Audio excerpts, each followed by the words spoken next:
안녕하세요. 포유한율연구소입니다. 이번 시간에는 지난해 4분기 중국 GDP 성장률 4.0%죠. 그리고 소비가 한 1.7% 증가했는데 여기에 대해서 좀 구체적으로 다루고자 합니다. 우선 GDP라는 얘기부터 먼저 이제 얘기를 해야 되는데 국내에서 생산된 개념입니다. 일정 기간, 그러니까 4분기니까 10월부터 12월까지, 그러니까 기간은 3개월이고 그 다음에 그 나라 내에서 생산된 생산량을 가지고 얘기하거든요. 소비도 마찬가지고요. 근데 이제 GDP에 대한 이해가 대부분 뭐 경제신문 기자분들, 그 다음에 경제학 교수분들, 그 다음에 경제 전문가로 활동하시는 분들도 GDP 얘기는 많이 하는데 가만히 들어보면 GDP에 대해서 제대로 아시는 분은 그렇게 많지 않은 것 같다라는 생각을 제가 지난 10년 이상 해왔거든요. 실제로 지금은 경제 성장률 전망치를 경제연구소들이 알아서 하고 한국은행도 뭐 자체적으로 하지만은 제가 직장 생활을 할 무렵에는 재정경제부 경제정책실에서 민간경제연구소하고 그 다음에 KDI 같은 국책경제연구소하고 그 담당 팀장이나 임원들을 모셔다 놓고 논의를 해가 발표를 했거든요. 그때 이제 경험을 보면 제대로 아시는 분이 그렇게 많지 않아요. 그 담당 팀장까지도. 그러니까 주목구구식으로 예상하는 거예요. 지난해 얼마였으니까 올해 어떻게 될 것이라는 이 정도죠. 그런데 그보다 중요한 거는 옛날에는 이제 그 GDP가 기업이 많지 않았거든요. 특히 미국하고 중국이 대표적인 국가인데 중국은 세계의 공장이니까 다른 나라 기업들이 많이 들어가 있어요. 독일 기업은 뭐 독일 발표에 의하면 한 1년 전인가 2년 전이네요. 그 약 2,000개 이상이 그 독일 기업이 중국에 들어갔죠. 그리고 미국도 많은 기업이 들어가 있고 일본도 들어가 있고 영국도 들어가 있고요. 영국은 뭐 제조업 국가는 아니니까 독일, 프랑스 다 들어가 있단 말이죠. 그러다 보니까 이제 GDP라는 개념에서 기업은 다른 나라 기업인데 우리나라에서 활동을 하니까 GDP는 맞는데 문제는 여기서 수출 쪽이에요. 수출이 아닌 내수는 기여를 하는 게 맞죠. 다국적 기업이라도. 그런데 수출 쪽은 어떻게 보면 통계일 뿐 실질적으로는 기업의 매출액이지 중국 경제 성장에 기여하는 바가 작거든요. 그 중국 내에서 소비되고 중국인을 고용하는 그까지는 중국 GDP 창출에 기여를 하지요. 그 실물 경제에 기여하는 정도가 있다 이거죠. 그런데 예를 들어서 애플이 중국에서 팔고 나머지 그 물량을 미국에 역수출하거나 뭐 한국에도 또 수출하고 또 그 다음에 뭐 동남아 국가 일본 같은 데도 수출하고 그럴 경우에 이제 이게 과연 중국 GDP에 얼마나 기여하느냐라는 거죠. 통계는 이제 중국의 수출이니까 그 의미가 있죠. 그 통계는 이제 GDP에 들어가잖아요. 왜냐하면 GDP 개념 자체가 수출 플러스 내수 플러스 투자거든요. 그런데 이제 중국은 올해 같은 경우에는 뭐 지난해 4분기도 마찬가지인데 그 소비도 1.7%밖에 증가 안 했어요. 그런데 이제 소비가 차지하는 비중이 GDP에서 한 64% 정도 되니까 그걸 가중치를 감안해 버리면 겨우 1% 기여했단 말이죠.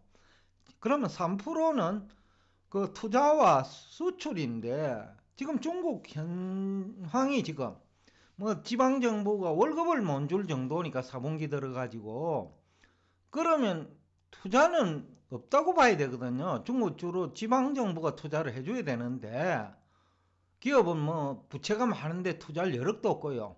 그러면 대부분이 이제 수출인데 수출이 과연 중국 기업이 그 수출을 한 것이 얼마나 되느냐가 이제 제일 중요하거든요.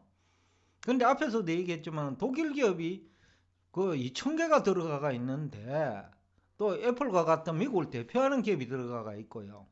그런 기업이 수출을 한 거라면 그 수출 쪽에서 얼마나 중국 경제에 기여할까? 라는 의문은 우리가 가질 수 있는 거죠. 그걸 이제 뒷받침하는 자료가 앞에서도 얘기했지만은 무역 수지는 흑자인데 왜 중국 상장 기업들이 그 무역을 통해서 흑자를 낸다면 부채가 증가할 이유가 없고 외채가 증가할 이유가 없는 거거든요. 그러니까 외국과의 무역에서 이익을 못 내는 것은 아니냐 라는 우리가 의문을 가질 수 있다는 거죠. 그러니까 GDP 자체도 거기서 허상이라는 얘기가 되고, 그래서 2021년 4분기 중국 GDP 성장률 4.0% 중에 소비가 차지하는 1.7%를 가중치를 감안하면 1%밖에 안 되니까 수출 쪽에서 만약에 마이너스가 나온다면, 그러니까 다국적 기업 덕택에 그 4% 성장을 했다면 이 얘기예요. 근데 수출 쪽에는 마이너스가 나올 수 있다는 추론은 가능하거든요. 외환보유고도 감소하고 무역수지가 흑자인데 왜 외환보유고가 감소하죠? 그리고 무역수지가 흑자인데 기업이 무역을 하는데 왜 기업의 그 부채가 증가하죠? 그러니까 의문이 생기는 부분이 있다라는 거죠. 이해가 되지 않는 부분, 납득하기 어려운 부분이 있다. 그렇다 하면 종합적으로 크로스 체크를 하다 보면 또 독일 경제가 어려워진단 말이에요. 그러면 독일이 중국 의존도가 선진국 중에서는 제일 높는데, 그렇다 하면 이게 중국 경제는, 그러니까 내수시장이죠, 대단히 어려운 거 아니냐. 그러니까 중국 기업들은 0% 성장한 거 아니냐라는 거죠. 중국 기업, 그 다국적 기업 수출을 빼버리면. 그래서 제가 오늘 이 주제가 상당히 의미가 있다고 생각하는 거예요. 그리고 이제 앞 시간에 제가 이제 환율 얘기를 하고 또 다음 시간에 얘기를 할 건데, 중국 시진핑 주석이 다보스 포럼에 원래는 그 오프라인이 아니고 온라인 다보스 포럼을 개최했는데, 그런데 거기서 금리 인상에 대해서 상당히 불만을 표시했거든요. 중국은 금리를 인하를 해야 되는데, 하여튼 이거는 다음 시간에 다시 좀 구체적으로 얘기를 하기로 하고, 결국은 이제 중국이 어렵다라는 얘기인데 외환 사정이 어렵다는 얘기거든요. 시진핑 주석의 얘기도. 금리서 공산주의 국가니까 자국에서 통제 가능해요. 근데 외채 관련 금리는 통제 불가능하거든요. 그러니까 위기라고 인식하는 거죠. 그러니까 신흥국에 굉장히 충격이 올 수 있다라는 얘기가 다른 얘기가 아니고 외환 쪽에서 위기가 올 수 있다라는 거죠. 환율 관련 부채라든지 환율 관련 무역이라든지, 또 중국 입장에서는 물가를 통제해야 되니까 또 환율을 높아지는 걸 허용도 할 수 없어요. 그러면 또 중국 기업은 더 어려워지죠. 수출 기업들이. 그러니까 이제 복합적으로 지금 연결이 되어 있는 얘기를 지금 하고 있는데, 지금 중국 GDP가 4분기는 사실상 통계가 4%지 중국 기업이 창출한 GDP는 0% 내지 1% 미만이 아닌가. 경우에 따라서는 0% 미만일 수도 있다 라는 얘기를 하고 싶지요. 또 할 수도 있겠고. 그래서 1분기 지난해 중국 경제 성장률을 보면 약 한 18.7% 성장했거든요. 2분기에는 툭 떨어져 가지고 7.9% 성장하고 3분기에는 4.9% 성장하는 거죠. 급기야 4분기에는 이제 4.0%까지 성장을 했는데 흥다 사태 등으로 소비가 1.7%밖에 안 나오는 거죠. 중국은 GDP에서 소비가 차지하는 비중이 약 한 64% 정도 되는데, 지금은 이제 소비가 차지하는 비중이 툭 떨어지고 있다라는 추정도 가능하고요. 그래서 왜 이 얘기가 중요하냐 하면 우리가 지금 실물 경제도 중국하고 의존도가 높고 금융시장도 실물 경제의 얼굴이니까 결국은 중국하고 의존도가 높은 거죠. 또 중국 증시에 투자하는 사람도 많고 그러니까 굉장히 이 중국 경제 성장률이 우리나라 실물 경제는 물론 뭐 금리까지 외환시장까지 금융시장까지 주식까지 다 연결되어 있는 거예요. 나아가 부동산하고도 연관되어 있다는 거죠. 그래서 오늘 제가 이게 얘기를 좀 많이 해야 될 것 같은데 여하튼 중국이 성장률이 사실상 제로에 가까운 거 아니냐, 수출을 감안한다면. 왜 수출에서 부정적으로 보느냐 하면 수출을 많이 하는데 무역수지도 대규모 흑자인데 왜 기업은 그 외채가 증가하느냐는 거죠. 또 왜 기업은 부채가 증가하느냐는 거죠. 그러니까 금리를 인하를 해야 될 입장이고 다른 나라는 지금 인상을 해야 될 입장인데 중국은 인하를 해야 될 입장이라는 거죠. 그러니까 중국 기업은 대단히 어렵다는 것을 미루어 짐작해 볼 수 있죠. 다른 것까지 같이 보면, 그러니까 관련 분야를 같이 함께 보면 중국이 4분기 4.0% 성장을 지금 대부분 얘기하는데 그것에 묻힌, 그러니까 그 이면에 있는 것은 심각하지 않냐라는 해석이 가능하거든요. 그 다음에 이제 이걸 좀 더 구체적으로 얘기하면 우리가 이제 12월 무역수지 적자인데 수출은 사상 최대예요. 그런데 수입도 사상 최대니까 무역수지 적자겠죠. 그러니까 결국은 중국산 제품도 수입하고 또 다른 데도 수입하는데 특히 뭐 리튬이라든지 코발트 그 다음에 니켈 같은 거는 거의 100% 이상 올라버렸거든 1년 동안에요.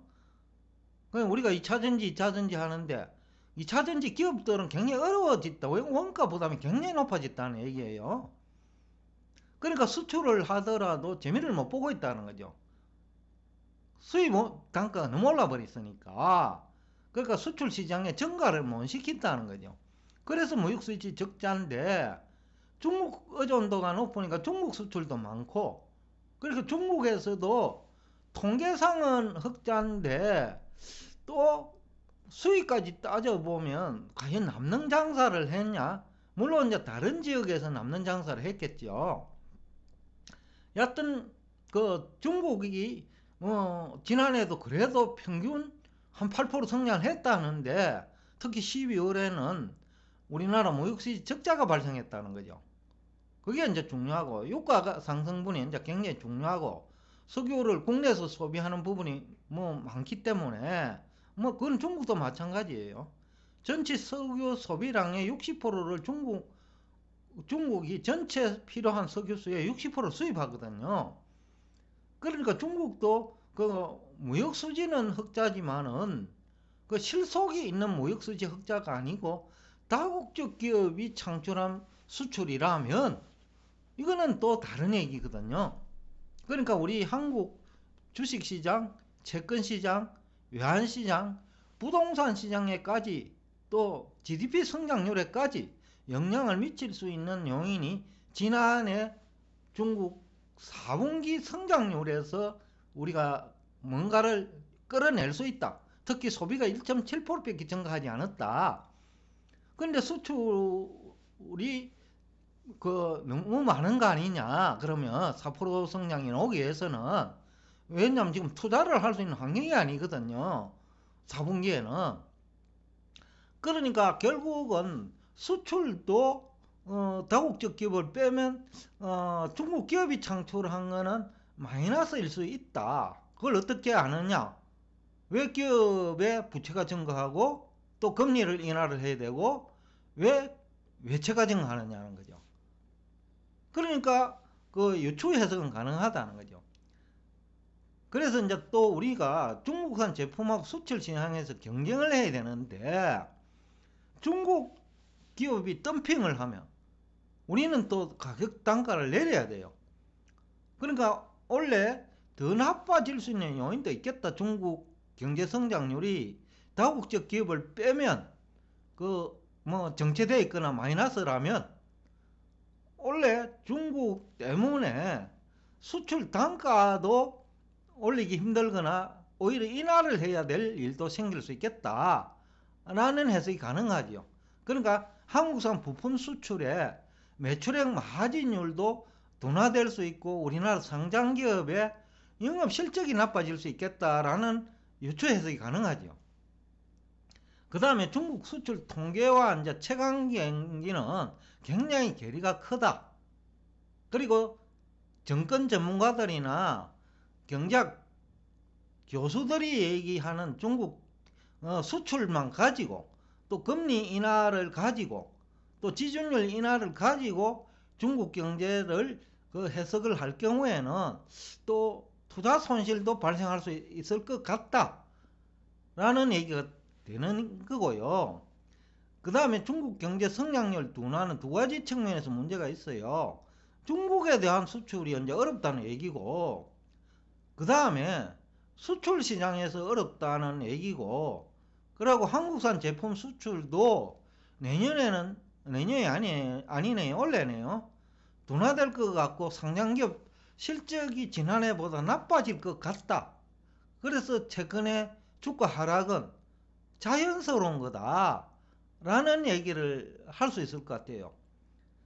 며칠 전에 우리 방송 시청자분 중에 중국 경제가 어려우면 반도체 수출 등 우리나라 그것도 어렵지 않겠냐. 그래가지고 2018년하고 비교해가지고 지금 원래 주가 하락폭이 커질 수 있지 않겠느냐라는 우려를 하시는 것 같아요. 질문을 했는데 제가 2018년을 좀 한번 들여다 봐야 될 것 같아 가지고 1월 말경이나 2월 중순 이전에 한번 보려고 하는데 2018년하고 이제 비교를 한번 해볼 생각이에요. 일단 제가 그렇게 간단히 답변을 했는데, 그러니까 이제 그런 우려가 있는 거죠. 주가가 과연 2800선만 깨질 것이냐 아니면 2500선까지도 갈 수 있는 거 아니냐, 그런 생각이 가능하거든요. 우리 정신은 미국은 이제 디카플링이 되니까 좀 낫겠지만은, 그러니까 우리 정신은 지금도 많이 빠졌는데 또 추가적으로 빠져야 되는 거 아니냐 라는 얘기가 가능하죠. 왜냐하면 실적이 받쳐주지 않으면 적정 주가가 낮아지거든요. 그러다 금리까지 오르면 적정 주가는 더 낮아진다는 거죠.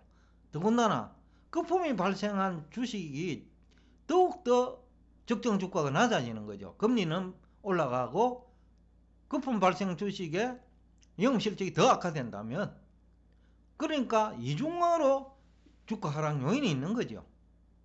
그래서 포유 환율 연구소가 지난해 2,500 내지 2,800까지 범위를 잡아난 이유 중에 또 다른 이유인데, 그때도 중국 얘기는 했으니까요. 또 금리 올라가는 거는 뭐 그때도 있었으니까 그런 거 다 감안해가지고 이제 그런 얘기, 방송을 한 기억은 있는데, 여하튼 또 하나는 중국의 경우인데 환율은 지금 이제 상승을 허용을 못해요. 왜냐하면 물가까지 올라가면 더 큰일이니까. 공동부유론이 아니고 공동부담론이 이제 되어버렸는데, 환경이. 그 공동부담을 해야 되는데 국민들한테 70% 어려운 국민들을 증가시키면 안 되니까 환율도 안정을 유지를 해야 돼요. 그러니까 중국에서 그 환율 수요를 억제를 해야 됩니다. 왜냐하면 수입은 어쩔 수가 없거든요. 그러면 여행 가는 것도 억제해야 되고, 그냥 돈 바꾸자 하는 해외 유학조차도 환율 때문에 통제를 해야 되는 그런 상황도 발생할 수 있겠다라는 추정도 또 가능하죠. 그러니까 또 다른 한편으로는 우리가 원래도 중국 내수기업 주식에 투자를 유의를 해야 된다. 우리 기업에 대한 투자도 중국 관련 기업은 투자를 유의를 해야 되지만은 중국 내수기업의 투자도 원래는 유의를 해야 될 것 같다. 왜냐하면 수출기업 영업실적도 부정적이고, 그 다음에 우리나라 수출기업 영업실적도 부정적이다는 거죠. 그래서 우리가 이제 결국 금융시장하고 항상 연결을 시킬 수밖에 없는데, 저희들 방송을 듣고 있는 분들이 뭐 경제연구소에서는 와가 듣지 않으니까, 그렇다고 하면 이제 결국 투자자들인데, 여하튼 그 중국은 원래는 지난해보다 더 어려운 환경이다. 뭐 실물 경제도 그렇고 뭐 금융시장 환경도 그렇다는 거죠. 그 다음에 또 뭐 이 GDP 아까 얘기를 하다 말았는데, 그거는 나중에 별도로 제가 책이놈 하면 그 구체적으로 뭐 한 2시간 정도, 뭐 방송으로 따지면 한 4시간 내지 8분 정도 해야 될 것 같은데, 공사 중단을 하면 어떻게 됩니까? 성장률은 높아집니다. 그동안에 지출한 돈이 있으니까. 그거는 GDP 증가 요인인데, 문제는 공사를 중단해보면 어떻게 되죠? 다 기업대로 뭐 대산이 위기에 몰리고, 가게는 가게대로 그 부동산에 투자를 했다 하면 또 위기예요. 또 기업은 손실이 발생할 거고. 왜냐하면 앞에서도 얘기했습니다만은, 돈을 모으는 방법이 그 공사하고 있는 그 공사 시설을 가지고 투자자를 모았단 말이죠. 그러니까 그분들 다 돈이 묶여버리는 거죠. 투자 손실 발생할 확률도 있고. 그러니까 이제 중국은 대단히 어렵다. 그래서 가계와 기업 부채 가다해도 기업도 뭐 어려울 수밖에 없고, 지금 중국의 자금 조달 방법이 그러면 가계도 지금 중국은 어려울 수밖에 없다라는 거죠. 그럼에도 불구하고 그러면 금리 인하에는 소극적이야. 그럼 이걸 여러 가지 이유가 있을 거예요. 금리 인하를 하려고 해 다른 나라 금리 인상을 하니 그 자금 조달에 문제가 있는 것도 있고, 또 은행이 지금 부실 채권이 이제 증가하고 있는 과정이라고 보거든요. 중국 경제가 어려우니까 중국 은행들이 부실 채권이 지금도 많이 발생한 상태지만, 지금 향후 1년간은 부실 채권이 계속 증가하는 거죠. 그러니까 금리 인하에 소극적일 수밖에 없는 거죠. 그러면서 또 그 금리 인하를 추가적으로 할 수 없는 환경이고, 그러니까 여러 가지 중국 정부 입장에서는 진퇴양난이죠 지금. 그래서 오늘 제가 이 성장률을 얘기하면서, 성장률 4%에 담긴 의미, 또 소비 1.7% 증가에 담긴 의미, 중국 그 기업들의 뭐 그 피상적으로는 통계상은 중국 수출이죠. 그것이 그런데 담긴 의미는 그 통계하고는 너무 괴리가 있다. 부정적으로. 그런 얘기를 하면서 오늘 여러분과 대화를 여기서 끝내겠습니다. 다음에는 시진핑 주석이 왜 금리 인하를, 선진국의 금리 인상을 경고할 정도까지인지를 가지고 여러분과 대화를 하도록 하겠습니다. 오늘도 끝까지 경청해 주셔서 대단히 감사합니다.